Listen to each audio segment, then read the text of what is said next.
Olá, você está na TV Alemes, a TV da Assembleia Legislativa de Mato Grosso do Sul.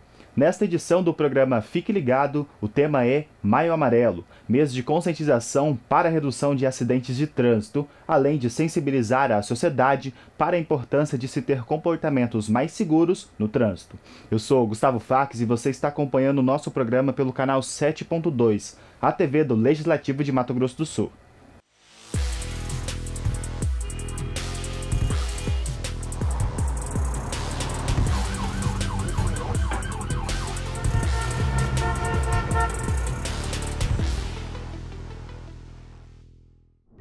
Motoristas de aplicativo, condutores de ambulância, motoboys, ciclistas, são pessoas que convivem diariamente com o estresse e com os perigos do trânsito.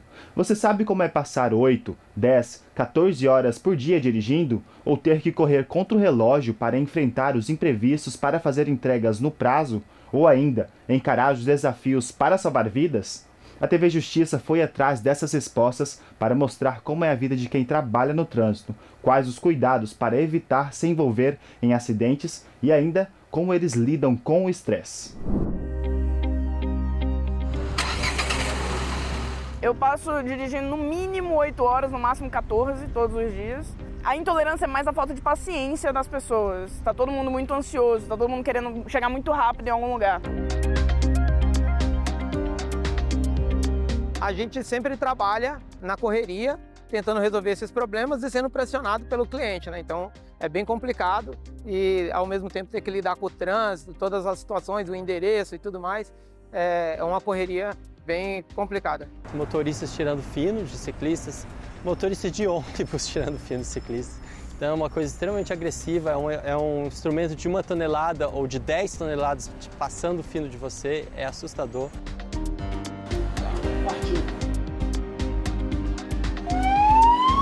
A gente ainda tem muitas dificuldades, né? Tanto por parte dos motoristas, ciclistas e pedestres, e ainda tem essa questão dos eventos adversos, né? Como chuva, infraestrutura inadequada, e a gente vai tentando aí, né, se desviar desses obstáculos, porque a gente sabe que tempo é primordial, né? Diferentes veículos, mas uma mesma constatação.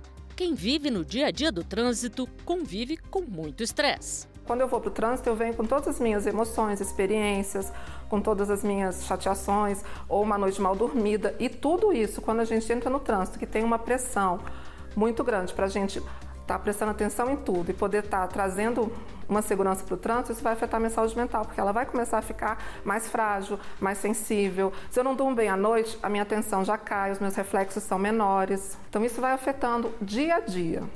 O trânsito brasileiro, em vez de ser colaborativo, de ser respeitoso entre as pessoas, entre todos que utilizam, ele é um trânsito muito de competição, de ocupação de espaço, de chegar na frente do outro. Então, quem tem pouca mobilidade, né, termina perdendo muito com isso. E os conflitos acontecem. Estressadas, as pessoas reagem de uma forma mais impulsiva, mas sem pensar. Então, isso não faz bem para o cérebro, isso não faz bem para a qualidade de vida da pessoa. Então, temos que se cuidar para respirar fundo, pensar, vamos devagar, chegamos lá. Eu acho que esse cuidado tem se mostrado fundamental para a redução das causas. A psicologia e o trânsito, eles estão intimamente ligados, apesar das pessoas acharem que não, porque para a gente ter um bom trânsito, uma segurança no trânsito, a gente precisa de saúde mental, precisa de serenidade, tranquilidade, para estar podendo lidar com todas essas adversidades que o trânsito traz para a gente. Que o trânsito não é só a via, a segurança, a fiscalização e a educação, ela também passa pela saúde mental. E como o trânsito é visto por quem passa horas e horas nele todos os dias?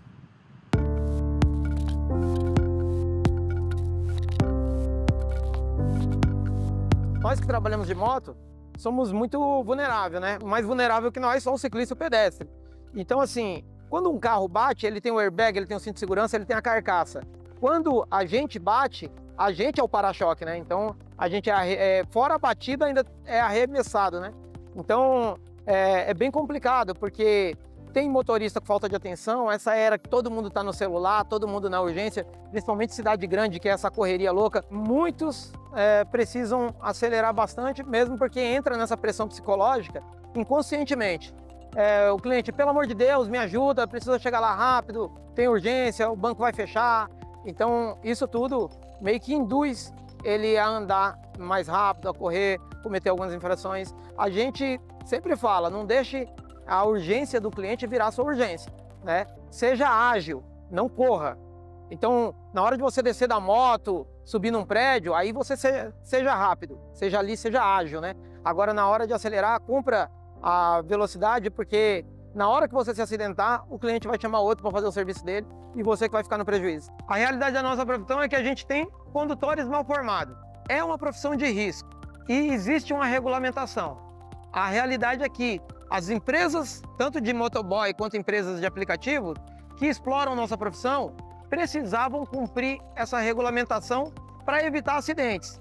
E hoje a gente vê preços baixos que não vale a pena para o entregador, mas por ele não saber fazer essa conta, ele acaba pegando. E aí ele trabalha numa situação bem extrema, que é, como ele ganha pouco, ele se alimenta mal, ele não faz a manutenção do veículo, ele trabalha uma carga horária excessiva, então ele trabalha mais cansado, ele começa a correr para fazer mais entregas. Então você pega uma pessoa sem capacitação, mal formada, numa profissão de risco, mal alimentada, veículo precarizado, cansada e correndo, tem outro resultado a não ser acidente.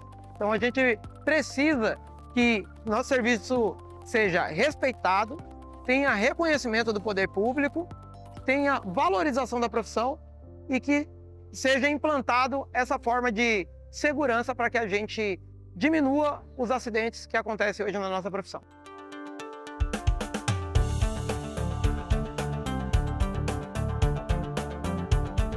Nosso trabalho é muito desafiador, né? Porque você tem um trânsito intenso, você tem motoristas que pecam muito na educação, mas a gente tem que ser resiliente, né, a fim de conseguir sair ali das diversas situações a qual a gente enfrenta todos os dias. Dirigir na ambulância, né, acho que uma das piores situações é a gente saber que está indo salvar uma vida, né, que muitas das vezes depende ali da nossa chegada e você não ter a colaboração ali das outras partes que compõem o trânsito, né, com os motoristas, os ciclistas, infelizmente até os pedestres, né, que muitas das vezes ali não abre passagem para ambulância. O artigo 29, né, do CTB, ele elenca lá, né, que as ambulâncias de emergência, elas têm livre passagem pela esquerda, elas podem avançar sinal vermelho, e isso é ensinado na autoescola, né? Então, os motoristas, eles sabem que tem que cumprir essas normas, mas infelizmente na prática não é o que acontece. Eu não considero o trânsito um lugar violento, eu considero os motoristas, infelizmente alguns pedestres e alguns ciclistas, né?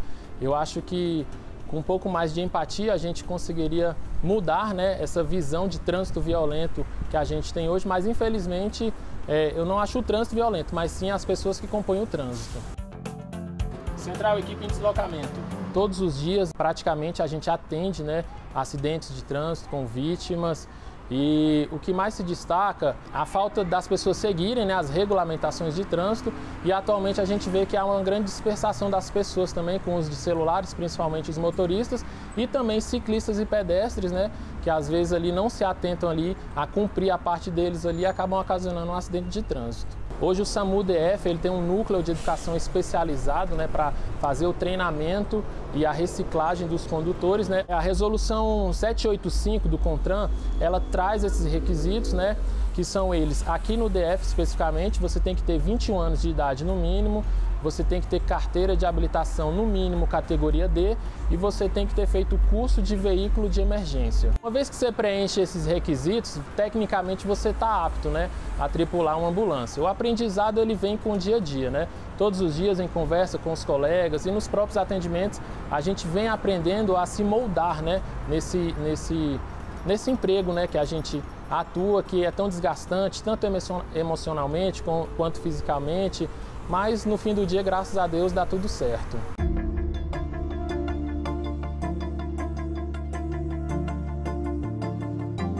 É um trabalho que depende de muita paciência. Você tem que escutar alguém, independente da situação que ela está passando no dia dela.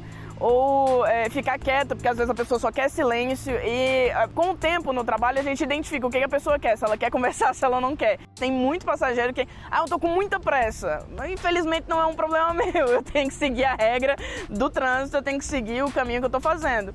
Então, chega, não, eu tô com muita pressa, eu não vou colocar cinto, eu vou abaixar o banco da frente, acontece de tudo. Muita gente mexendo no celular o tempo todo, a pessoa não para no acostamento, tá? Dá pra ver que a pessoa tá com o celular levantado aqui no rosto e não olha pra frente, aí acontece eventualmente acidente ou não.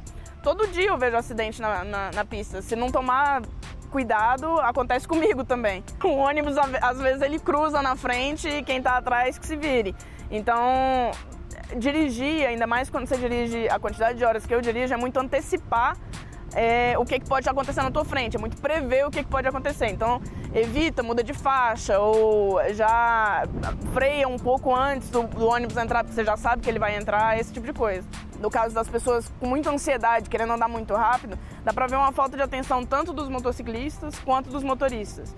E aí tem também os ciclistas que às vezes andam em áreas que não são próprias, justamente porque não tem na cidade, em todas as áreas próprias para ciclistas, e aí acabam entrando na pista e a gente tem que tomar um cuidado a mais. E tem motorista que não toma esse cuidado, tem próprio motociclista que não toma esse cuidado, vai cortando todo mundo, então acaba deixando muito mais perigoso para quem está dirigindo. Se não tiver paciência, acaba dando uma briga, acaba dando um acidente. Tem gente que vê que está passando por um acidente, ao invés de frear, acelera, e aí é algo problemático para quem está dirigindo o tempo todo.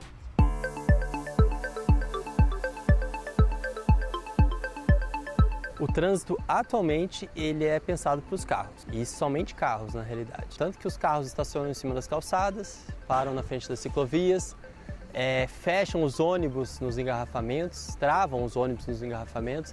Nós temos uma cidade que é literalmente desenhada para os carros, isso é um problema muito sério.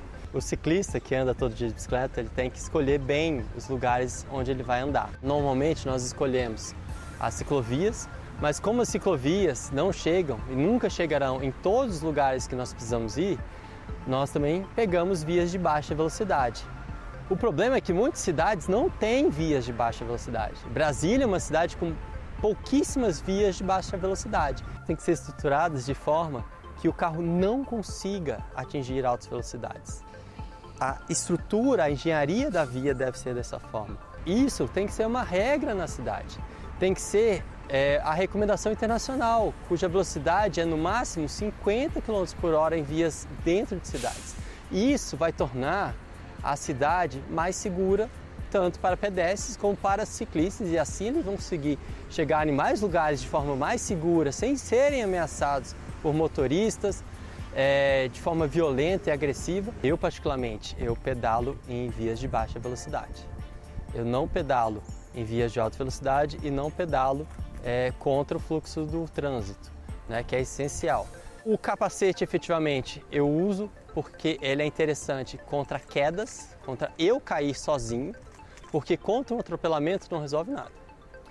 Gosto de usar luvas, e uso as luzes que são recomendadas pelo CTB, são obrigatórias na realidade. Mas, de fato, o maior dispositivo de segurança de um ciclista é um motorista consciente, né? Porque se o motorista bebe, dirige, anda em alta velocidade, é irresponsável, não importa o que eu esteja trajando, eu vou morrer se eu for atingido. Quando a pessoa está no carro, ela persegue os privilégios do carro. O estacionar na calçada, o estacionar em cima da grama, o querer parar exatamente na frente de onde você vai, não importa se é na fila dupla, para não ter que andar, né? Você depender do carro para ter segurança. Então, isso tudo tem que ser, você tem que desfazer isso internamente. E claro, quando você assume uma outra posição, uma visão de fora, como por exemplo com a bicicleta ou como pedestre, fica bem mais fácil você perceber como isso prejudica o ser humano, como prejudica a emoção e gera estresse, né? E gera uma série de perturbações, até mentais, na verdade, além de mortes, que nós temos muitas mortes no trânsito. Segundo os órgãos de fiscalização de trânsito, são cerca de 40 mil vítimas fatais a cada ano no Brasil. Mais de 1 milhão de pessoas sofrem algum tipo de acidente no trânsito. Boa parte desses acidentados passam por longos períodos de reabilitação e afastados do trabalho. Campanhas de educação e levar informação às crianças para criar melhores motoristas desde cedo é a forma de conscientizar o futuro dos condutores. A maior parte dos acidentes são evitáveis.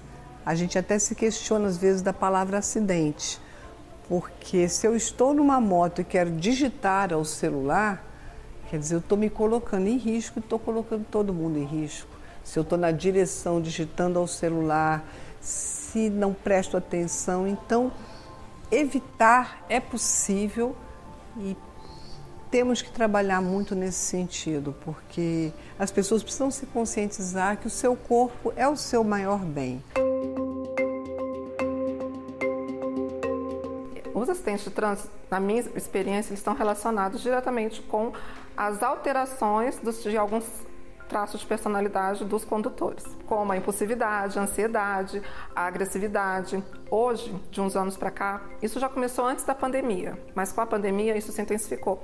As pessoas se tornaram mais intolerantes, menos empáticas com o outro. E isso proporcionou um aumento do número de acidentes também. Está fazendo uma pesquisa dentro do Detran, do Núcleo de Psicologia, de que a gente percebeu que as pessoas estão mais intolerantes, então elas respeitam menos o outro e com isso elas agem impulsivamente, pensando só em si. Sobre a legislação vigente e a convivência no trânsito, nós podemos dizer que não existe uma lei que diga como você deva se comportar emocionalmente. Mas essa lei diz como você tem que se comportar cotidianamente e o que você tem que respeitar, né? Quando você segue as regras, principalmente as leis, você respeita essas leis, você consegue ter uma boa convivência. Por quê? Porque você, se cada um pensar individualizado e não no coletivo, não vai dar certo. E as leis, elas existem para isso, para a gente viver no coletivo. Os veículos maiores têm que estar sempre protegendo os menores.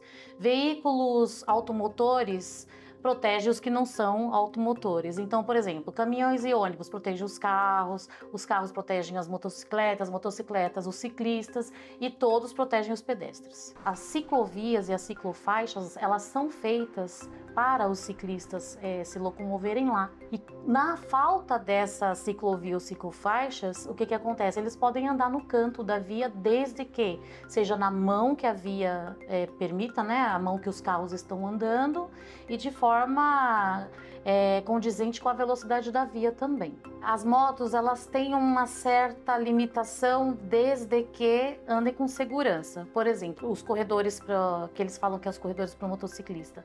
Eles podem andar nesses corredores quando ou o trânsito está parado ou o fluxo está muito lento, mas desde que eles respeitem a velocidade tanto permitida da via ou até mesmo do fluxo, para manter a segurança tanto dos outros motoristas como de si mesmos. O trânsito brasileiro é muito violento. Já morreram no Brasil mais de 2 milhões de pessoas em acidentes de trânsito. E nós, infelizmente, fechamos os olhos para essa tragédia, né? Todos os anos morrem no Brasil cerca de 40 mil pessoas, cerca de 1.200.000, 1.300.000 pessoas ficam feridas, ficam com lesões irreversíveis e se transformam em pessoas inválidas do ponto de vista laboral. Cerca de 300 mil pessoas todos os anos, e nós fechamos os olhos para isso, né? Quando nós olhamos o trânsito de outros países e a violência no trânsito lá, a gente constata que aqui realmente a gente vive numa selva, numa situação muito difícil. A Rede Sara, com suas 9 unidades, atende a mais de 1.800.000 pessoas por ano. Desses, temos causas evitáveis e causas que não são evitáveis, né? Das causas evitáveis, 50% são decorrentes do trânsito. Dos acidentes de trânsito, 60% são motocicleta. Na motocicleta, a pessoa está muito exposta. É o corpo contra o asfalto, o corpo contra outro carro. Então, o nível de exposição é muito alto.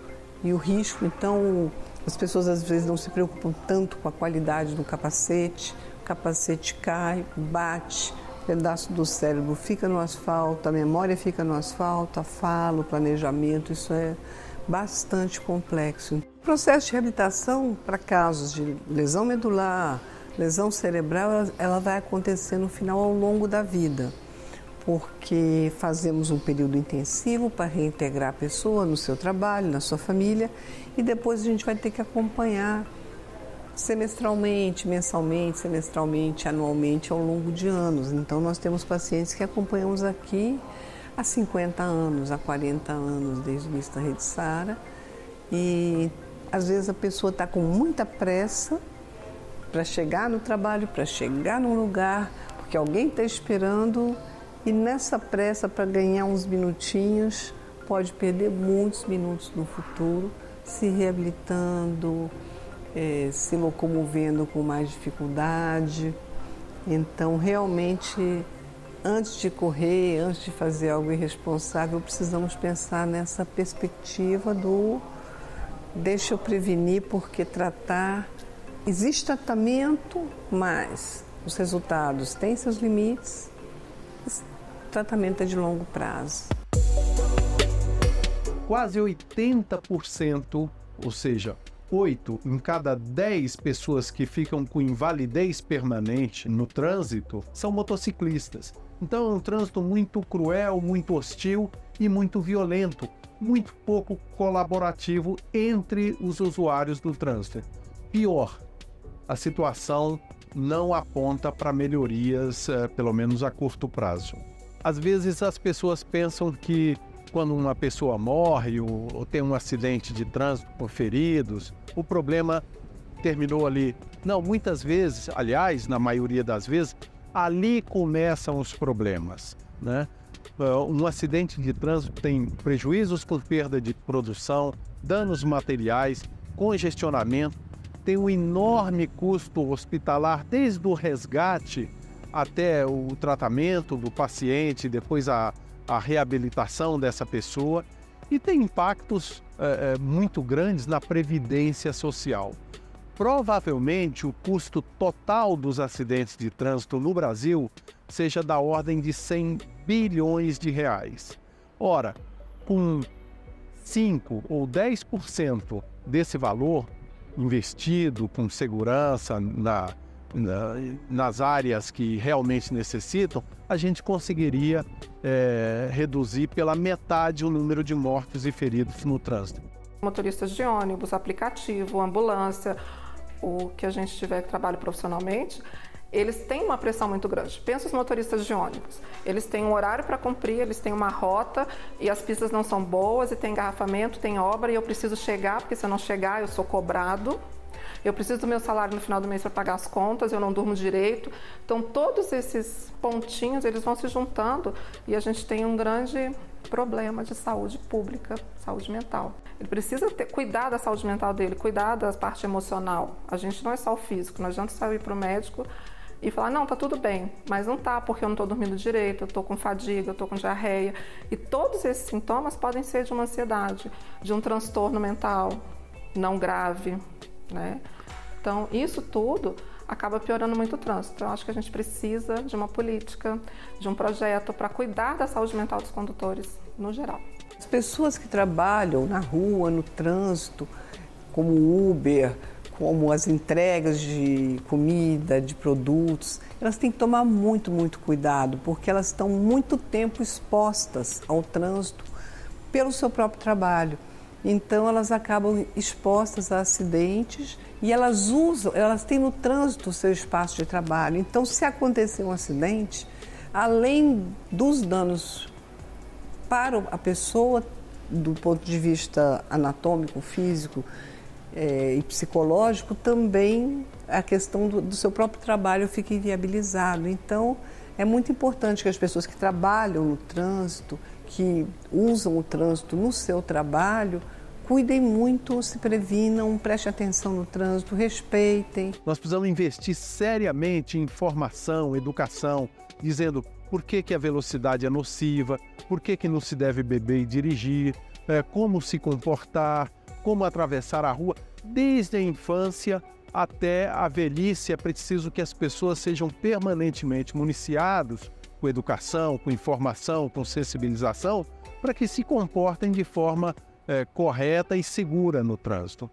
Infelizmente, a fiscalização no trânsito brasileiro é ainda muito falha, porque a fiscalização não é simplesmente para o motorista ser punido. A fiscalização é para proteger os demais que estão na via. Se existe uma pessoa fazendo estripulias ou dirigindo perigosamente, é preciso contenção para que ela não atinja os outros. Algo que é muito necessário, que é até uma sugestão nossa, que tenha educação de trânsito na escola desde o início até a formação, até quando essa pessoa termina o ensino médio. E que fosse como incentivo, quem tirou boas notas em educação de trânsito tivesse habilitação gratuita. Isso incentivaria a gente ter um condutor formado desde a infância. Porque hoje a pessoa se forma e é ali que ela vai começar a ter contato.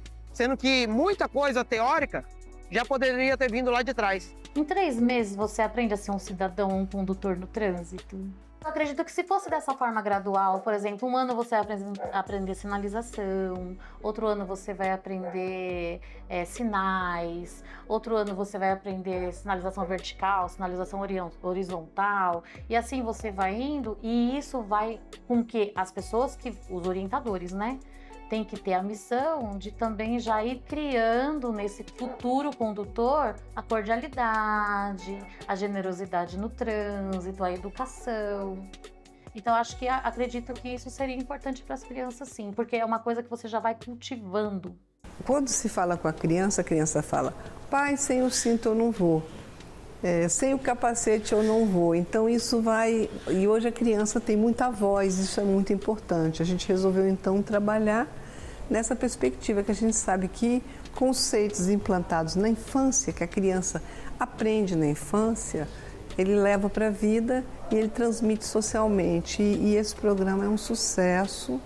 A gente tem nas 9 unidades da rede, tem em Brasília, tem em São Luís, Salvador, Belo Horizonte, Rio de Janeiro, Fortaleza, Belém, Macapá, Salvador. Então nós temos na rede toda, nós atendemos mais de 5.000 crianças que vêm presencialmente. Temos também um canal do YouTube com filmes sobre prevenção para se tentar reduzir um pouco esses acidentes. As pessoas só têm que querer, elas têm que entender que não é a necessidade delas antes da de todo mundo. Tem que entender que todo mundo dali quer chegar em casa ou quer chegar no trabalho, tem algum lugar para ir. Então, a necessidade de ninguém tem que ir na frente da de ninguém. É isso, é respeito. Quanto mais respeito no trânsito, menos acidentes, menos problemas. O motorista tem que entender que a prioridade é a segurança, acima de tudo, né? É a vida acima de tudo. Então, o fato de o ciclista estar na pista, ele tem o direito de estar lá e o motorista tem que passar 1,5 m. Mesmo se o ciclista estiver errado, o motorista não tem direito de ir lá e matá-lo porque ele está errado. Então, a vida acima de tudo. É o respeito pela vida, simplesmente isso. Então, a sua velocidade, o seu tempo não vale a vida de uma pessoa. A urgência das pessoas não tem que se transformar em minha urgência. E isso eu aprendi com 17 anos de rua, fazendo um curso de motofrete.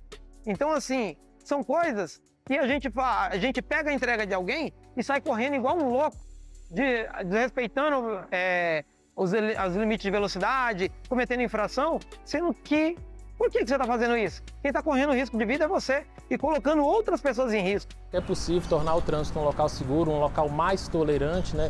Eu acredito que através de campanhas de conscientização a gente consegue aí migrar, né, um andazinho por dia e trazer, né, o trânsito um ambiente mais seguro, mais tolerante, onde a gente consiga, enquanto SAMU principalmente, desenvolver um trabalho de excelência. Se você precisa sair mais cedo, saia mais cedo. Tenha calma, tá todo mundo ali na mesma situação. A sua necessidade não é maior do que a de outra pessoa. Então dá pra fazer o trânsito funcionar, é só fazer parte disso, só querer. Um trânsito mais seguro depende de todos nós. É preciso ter tolerância e respeitar a legislação. E você, motorista, viu que o excesso de velocidade é a principal causa de acidentes graves e mortes? Então fica a dica, pressa não combina com o trânsito. Bem, o nosso programa fica por aqui. Você também pode acompanhar a nossa programação pelas mídias sociais da Casa de Leis.